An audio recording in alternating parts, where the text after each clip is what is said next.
Hurry up! I'm a busy engine, huffed Henry. Goods arrive night and day at the docks.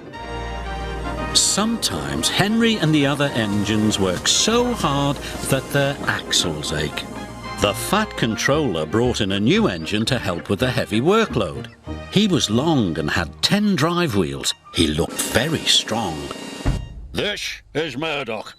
He's going to be pulling freight on the main line. Ahoy, Murdoch! Shouted Salty. Welcome, Murdoch, called Harvey. You're the biggest engine I've ever seen, cried Thomas. You're a chatty lot, Murdoch said quietly.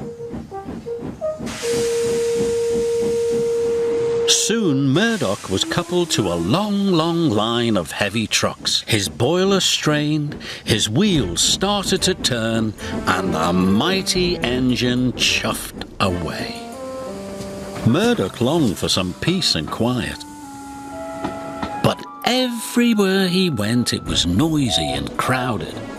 At the end of the day, Murdoch was looking forward to a good night's rest. But Salty and Harvey were full of questions. What's the longest train you've ever pulled? Have you worked Marseille? Have you ever crashed? Please, Murdoch chuffed. I want some peace and quiet, and I don't want to share a shed with chatterboxes. No need to be rude, huffed Harvey. We're only being friendly, matey. The next morning, Murdoch collected another long, heavy train. This time he chuffed into the beautiful countryside. It was splendid.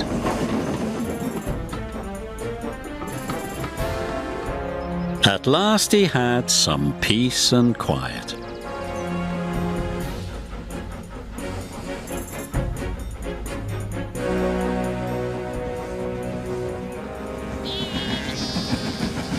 Suddenly his driver applied the brakes.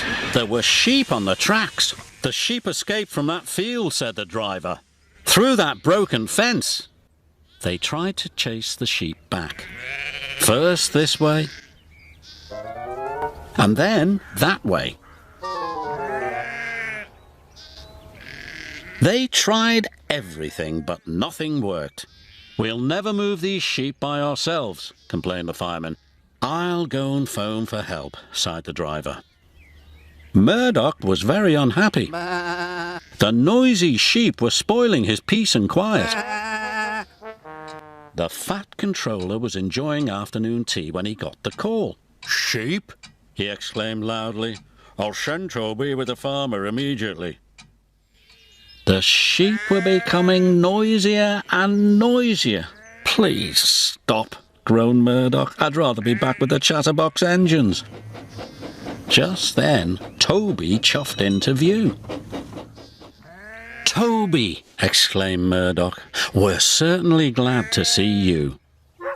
Before long, the farmer and his dog went to work.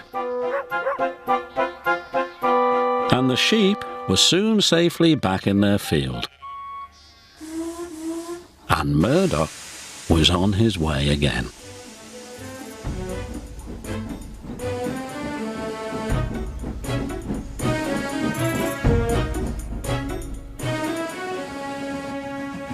That evening, Murdoch parked between Harvey and Salty, but Murdoch spoke first. I'm sorry that I was cross, he chuffed. I'm very pleased to share a shed with you. And we're pleased to have your company, said Harvey. Aye, we are, added Salty. It reminds me of a story. Murdoch smiled. The sound of bar, bar, bar would have kept him awake, but a Salty story would send him happily to sleep.